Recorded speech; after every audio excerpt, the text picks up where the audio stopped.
Okay, first జెన్యున్గా చెప్పే రివ్యూలకి support చేస్తారా, లేదంటే పెద్ద ఛానల్ కదా వాళ్ళు ఏం చెప్తుంది వాటికి సపోర్ట్ చేస్తారో కింద కామెంట్ చేయండి. ఓకే, అంటే ఒకప్పుడు సినిమాని జనాలు డిసైడ్ చేసేవారు.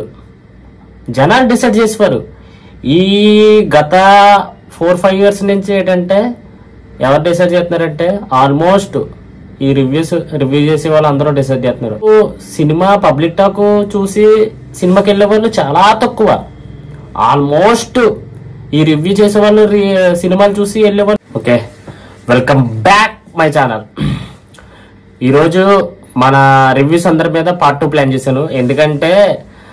ఎందుకు ప్లాన్ చేశానంటే నేను నిజమే చెప్తాను, అబద్ధం చెప్పను. ఎందుకంటే 3 days నుంచి బ్రో మంచి కంటెంట్ ఒకరి మీద పడే ఆడకుండా, అంటే సారీ నేను పడే ఆడవట్లేదు, వాళ్ళందరినీ క్వశ్చన్ చేయడానికి ఛానల్ పెట్టాను. అది కూడా ఎందుకు పెట్టానంటే సినిమా అంటే మీ అందరికీ ఒక జస్ట్ ఎంటర్టైన్మెంట్, బట్ మా వరకు సినిమా అంటే ఒక ఎమోషన్, సినిమా అంటే అదొక చెప్పలేని లైఫ్. పర్టికులర్గా చెప్పాలంటే ఆల్మోస్ట్ మాకు సినిమా అంటే ఒక లైఫ్ లాంటిది. అట్లాంటి సినిమాని బాగున్న మూవీస్ని బాగోలేదంటే మీకు కోపం వస్తుందో లేదో తెలియదు, కానీ నాకైతే ఒక సినిమా లవర్గా ఖచ్చితంగా కోపం వస్తుంది.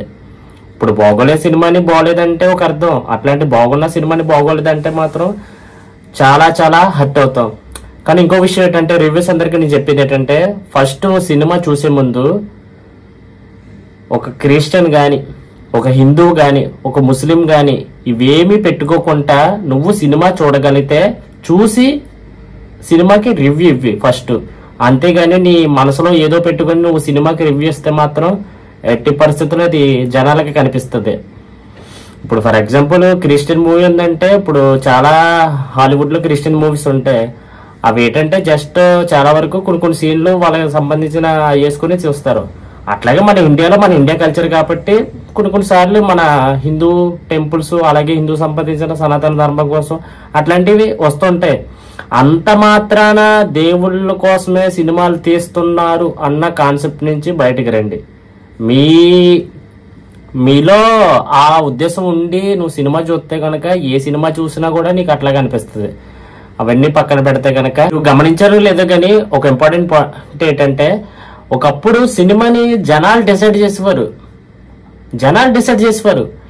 ఈ గత 4-5 years నుంచి ఏంటంటే ఎవరు డిసైడ్ చేస్తున్నారంటే ఆల్మోస్ట్ ఈ రివ్యూ చేసే వాళ్ళు అందరూ డిసైడ్ చేస్తున్నారు. ఎలా డిసైడ్ చేస్తున్నారంటే ఎందుకంటే ఇప్పుడు చాలా వరకు సినిమా పబ్లిక్ టాక్ చూసి సినిమాకి వెళ్ళే వాళ్ళు చాలా తక్కువ.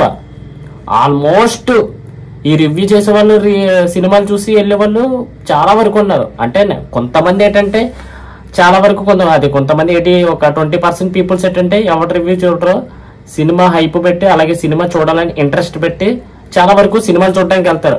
కానీ మిగతా 80% ఏంటంటే వీళ్ళు చెప్పే రివ్యూల మీదే చాలా వరకు జనాల్లో సినిమాకి వెళ్ళడం మొదలు స్టార్ట్ అవుతుంది. సినిమా ఇలా బాగా చెప్పారంటే ఆల్మోస్ట్ జనాలందరూ సినిమాకి వెళ్తున్నారు. వీళ్ళు సినిమా బాగోలేదని చెప్తే ఆల్మోస్ట్ సరేలే ఏం లేదులే కదా ఎప్పుడో ఓటీటీలో చూద్దాంలే అన్న స్థాయికి వచ్చేసింది. బట్ వీళ్ళు ఏంటంటే కొన్ని బాగున్న సినిమాలు కూడా బాగోలేదని చెప్తున్నారు కదా, అక్కడ చాలా ఇబ్బంది ఉంది. ఒక సినిమా చూసి ఫస్ట్ దాన్ని ఎంజాయ్ చేయడం మానేసి వీళ్ళు ఏం చేస్తారంటే సినిమా చూసి అందులో ఉన్న మైనస్లన్నీ ఒక స్క్రిప్ట్ రాసుకుని వచ్చి అదే రివ్యూగా చెప్తుంటే చూసే జనాలకి అసలు ఎట్లా ఉంటుంది చెప్పండి.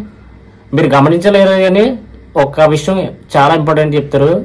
యూట్యూబ్లోని చాలా చిన్న ఛానల్స్ ఉంటాయి రివ్యూలు చేసే, చిన్న ఛానల్స్ పెద్దవి కాకుండా ఒక పూల చెక్క అలాగే మన ఒక ముక్కలో చెప్తే అదే మహీందర్ వెబ్స్ కానీ అలాగే రాగడి కానీ అలాగే మన బార్బెల్ కానీ వీళ్ళందరినీ పక్కన పెడితే కొన్ని చిన్న ఛానల్స్ ఉంటాయి. వాళ్ళ రివ్యూలు అవుట్ స్టాండింగ్ ఉంటాయి. మీరు గమనించలేదు, ఎప్పుడు చూసారు లేదు కానీ మీరు వాళ్ళకి సపోర్ట్ చేయరు. ఎప్పుడు కూడా ఈడు పెద్ద తమ్నేల్ పెట్టి ఇది పెడతారు. ఆవిడ చెప్పే అంటే ఇప్పుడు నన్ను కూడా అంటారులే నువ్వు చెప్పేదేనా పెద్ద గొప్ప, నువ్వు పెద్ద చెప్పేది రొట్టే కదా అన్నట్టు చెప్పి మాట్లాడతారు కామెంట్లో. సర్లే వేసుకోండి కానీ మీరు ఎప్పుడు ఒక చిన్న ఛానల్కి సపోర్ట్ చేయరు. మీరు ఏంటంటే ఎప్పుడు కూడా ఆడే పెద్దోడు ఏం చెప్పితే ఆడిది ఇంకా అంతే. మీరు ఒక నిక్కరసంగా ఉన్న మనిషి అయితే ఖచ్చితంగా రియాలిటీని కోరుకుంటాడు. మీరు గమనించట్లేదు కానీ చిన్న ఛానల్స్ కొంతమంది ఉంటారు, కొన్ని ఛానల్స్ వాళ్ళు చాలా గొప్పగా చెప్తారు, సినిమాని చూసినట్టుగా చెప్తారు.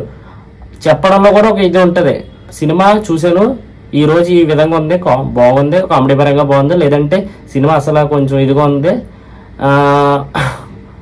ఇంట్రెస్ట్ ఉన్న వాళ్ళు చూడొచ్చు, బట్ ఇది అన్నట్టు మాట్లాడతారు. మన వాళ్ళు అలా కాదు, మీరు అర్జెంటుగా సినిమాని సర్దండి, లేదంటే ఇది సినిమా 2 రోజులకే పోద్ది, 3 రోజులకే పోద్ది.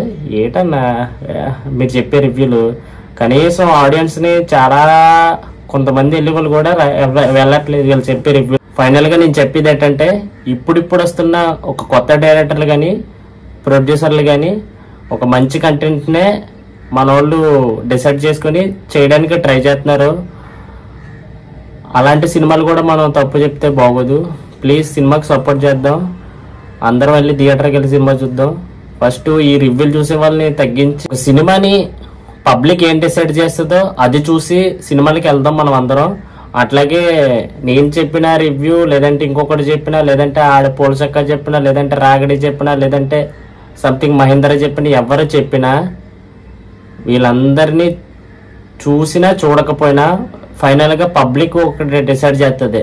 ఎప్పుడు పబ్లిక్ డిసైడ్ చేసిందే సినిమా తారస్థాయికి వస్తుంది.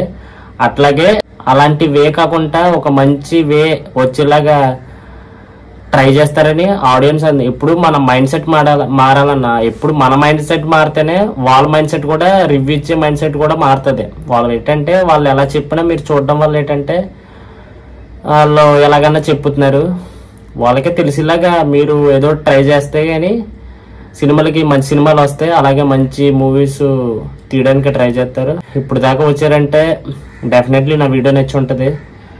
ఒకవేళ నచ్చకపోయినా ఒక కొత్తడికి సపోర్ట్ చెయ్యాలి అనే ఉద్దేశం నీలో ఉంటే కనుక డెఫినెట్లీ ఒక లైక్ ఇచ్చి అలాగే ఒక సబ్స్క్రైబ్ చేస్తే కనుక ఇప్పుడు కాకపోయినా రేపొద్దునన్నా నేను మొత్తం నా బ్యాక్గ్రౌండ్ ఇవన్నీ మార్చి నీకు మంచి కంటెంట్ ఇవ్వడానికి డెఫినెట్లీ ట్రై చేస్తాను.